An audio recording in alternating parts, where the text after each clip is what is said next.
What's up YouTube? We're a couple of cunts, we're in the countryside, we're talking about toys.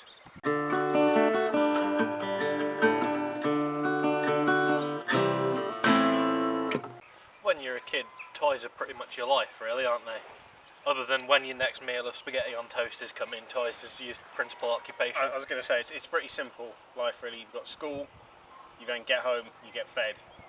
You've then got the rest of your day or evening to do what you want.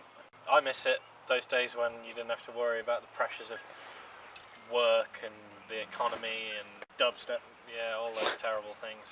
Yeah, the toys I remember from childhood, it's going to be quite an extensive list, but fuck it, we'll start now. I was going to say, we might as well start reading through this shit. Mighty Max.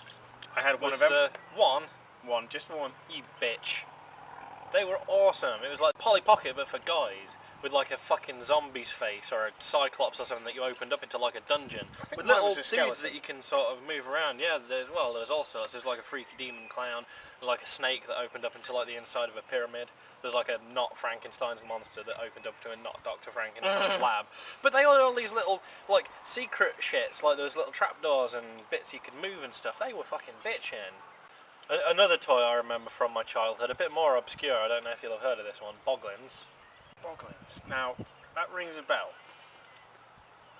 They were like these really ugly hand puppets, but they were like rubber, and you could like move their faces and everything.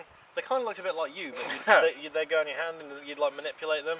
I had about 60 of the fuckers. They also did mini Boglins. Yeah, the mini ones. You remember? I had shit tons of the mini ones. I think I've spoken to you about that. Actually, we were talking about this like in the car on the way to Sheffield. Yeah, we were, yeah. But yeah, they did like mini Boglins, which were kind of like, you know, Monster in My Pocket? Yeah. Something else I fucking loved as a kid. They're about that size, these little ugly critters that were basically like heads with little arms coming out the size of them. Like, imagine MODOK, but just like 30 different versions of MODOK. That's Boglins. Nice. They were pretty cool. I remember I had quite a few Jurassic Park toys, because, you know, Jurassic Park was huge when we were Jurassic kids. Park was huge. I had the Jeep, and I had a Dilophosaurus that had like a little frill that you could remove or attach.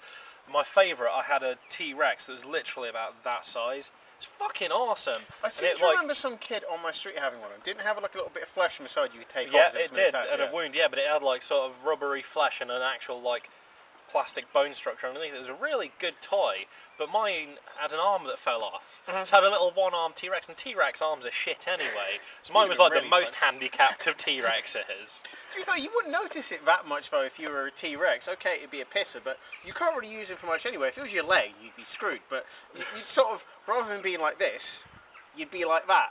And at the end of the day, when you got that big fucking mouth going on for you, no one's going to come up and chat shit to you. Just sort of like, you're missing an arm. Just, there we go, you're dead. I had two, which broke quite funnily. I had Bob from Reboot, and he had various different things you could put on his, was it his left arm or his right arm? I can't remember where Glitch went. Yeah.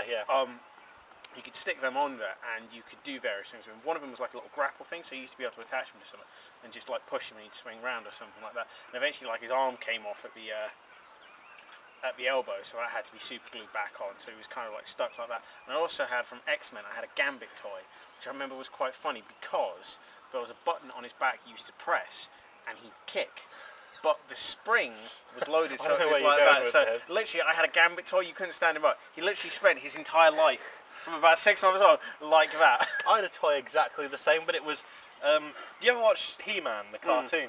The dude who was in like the bronze armour, he had like a green face with big teeth. Cannot for the life of me remember his name, but he had a like little front kick action and his legs stuck out the front like that. I seem to remember those as well. They were ones you could pull back and they do something, and one of them was really stupid. Like I had some lizard dude or something like that, and he'd literally spin round, but they didn't do it with the legs. He literally just span round at the waist like this. It had like two swords. It would just spin round continuously hitting shit. And it's like, this is pretty fucking retarded, it has to be said.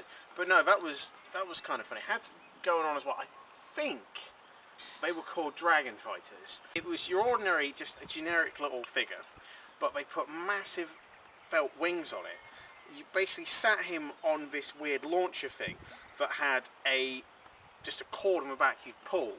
That would set this little rotor inside him going, which would then spin round these two wings on top of him, and they'd fly off, and you get about, I don't know, 20-foot flight off them if you did it right, and that was just like the coolest thing ever. Like, it was based on some cartoon series where they fly around all the time. You see these videos, you know, in like kids' toy commercials, where they try and make it like, yeah, you can have these amazing mid-air battles. What would happen is you and your mate would just stand there and like shoot stuff at each other, which is kind of funny. Oh yeah, Action Man. I think he had like a minigun or something. I remember him having a big gun, and my mate got one a few weeks or months later, which was the one with a parachute. They'd obviously spent some time doing R&D on this and figuring out, you know, exactly how far you could throw them and stuff like that. So he could go up to the second floor of his house, get his Action Man, fucking throw it out, and it would land sort of, it wouldn't land perfectly, but it would land without any damage and had a working parachute. So I thought, you know, I wasn't one to be outdone even at that age. So I went home, just sort of like, Mum, have you got any fabric you're not using? Yeah, it's like a sort of bit, I don't know, half a square metre, something like that. Got a load of like wool she'd have used to be knitting with at the time. Just sellotaped a bunch of that onto this bit of thread, and then sellotaped a bunch of this onto my Action Man. Just like, right, fine, fuck this. Threw it out the window, just saw this parachute come off and this Action Man just go slap him on the floor. It's just sort of like, oh, I'll try again. Never did get the fucker right.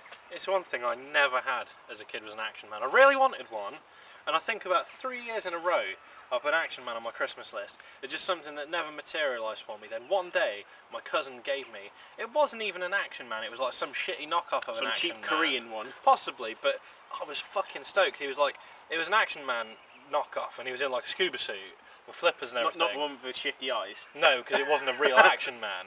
But yeah, he was in like a scuba suit with these little flippers. So I had him, and like for weeks I was just thought this was the balls. I had my own Action Man. Then I lost his flippers, so he was just like an Action Man in a scuba suit. It's still fine. Then I lost the scuba suit. The thing is that with him being a knockoff Action Man, you know Action Man had like plastic hair, it was like completely moulded into his head. This guy had like a head and then like sort of felty sort of hair. I remember some of them had that, which is really weird. But the problem was, in my enthusiasm and playing with him, I kind of rubbed quite a bit of it off. So basically, what had been my bitching Action Man just a couple of weeks before was now just a balding, naked guy in my room. Like I just had a nude you to play with, which is, you know, no one wants that. That's really fucking worrying. Like, you've gone to play with an Action Man like that, and now you're making a video with me. One of the most important toys of our childhood, and it's shocking we haven't mentioned it yet, is Lego. I was about to say, but one of the true things we've missed out so far is Lego, and all the different things you could build. It's not just Lego. Meccano. It was mainly Lego though. It was mainly You Lego. moved from Duplo to Lego and then maybe to Meccano. I pretty much stayed on having Lego. Duplo actually. Meccano was good. I like that because it was a very sort of old school British engineering spirit to that, whereby the guys who made it would actually put mistakes in there. So you had to figure out what they'd done wrong with the instructions. Really? I really... Nerdy as hell. No really wonder you liked it. I never owned any Meccano. I played on it, but I never actually owned any. Lego, I remember having not an obscene amount of, but I do remember having quite a bit. Oh, yeah. And I had about 3 buckets worth of Lego. That was a great, one of the little red ones. Yeah, that's the ones, yeah. The great thing about Lego was, if you didn't have another toy like a Millennium Falcon or something like that, you just made one. That was what, you know, just appealed to me so much about it. Lego really let you exercise your imagination. I mean, these days I've upgraded from Lego to Minecraft, which is essentially just Lego on a grander scale. Pretty much, yeah. That's the thing. The toys you play with do change as you get older. I'm not meaning that in a dirty way. I can see where your mind is going. I wasn't going to say anything, but I ran an event at the Student Union a few years ago, and it was a choice between having a bouncy castle or having giant Jenga blocks for everybody to play with when we're drunk. But I decided, no, can't do the Jenga because people will either steal them or hit each other with them. It's just going to be an absolute fucking nightmare. Well, they actually wouldn't.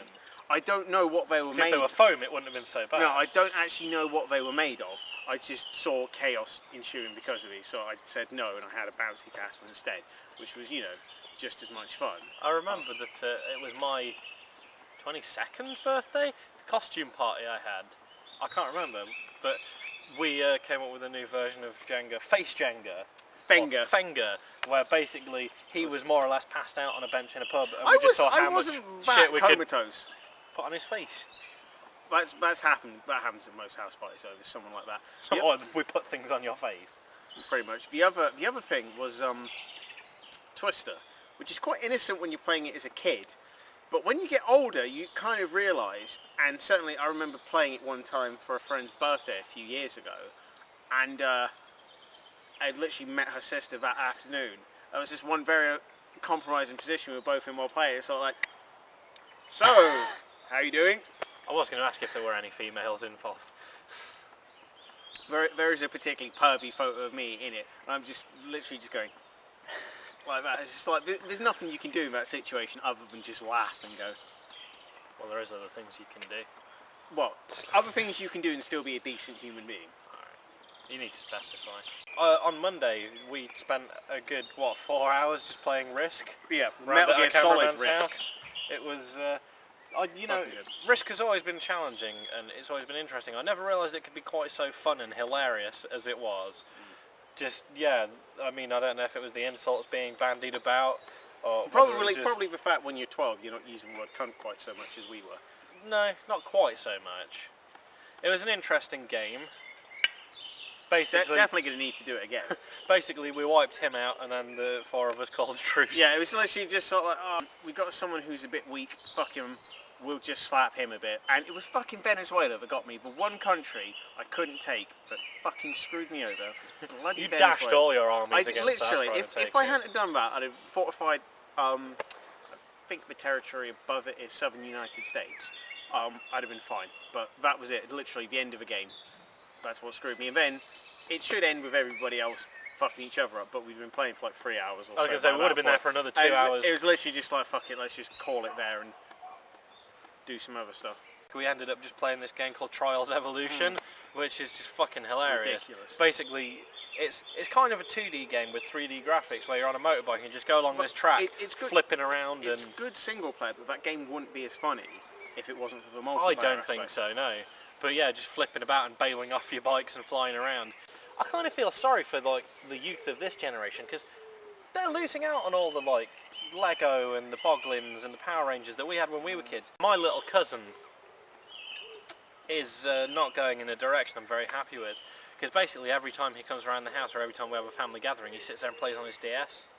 Really antisocial, he doesn't talk to anyone. And this is the problem, that video games now is robbing all the attention from kids, so that's all they want to do. I mean, we enjoy video games and we still know how to talk to each other. We can still go to the pub and spend 5 hours just chatting shit.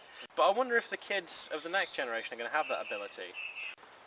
The state of the world, and there's something you never thought you'd see discussed on this show. Well, we've been a couple of cunts in the countryside. If you enjoyed this video, like, favourite, subscribe, share, check us out on Facebook and Twitter. If you didn't like it, I'm going to send the balding man-child next to me round to your house to have a play with you. Feel free to suggest a topic for us to talk about in a future episode. We'll see you next time. And remember, it doesn't hurt every now and then to have a play with yourself and maybe even some toys.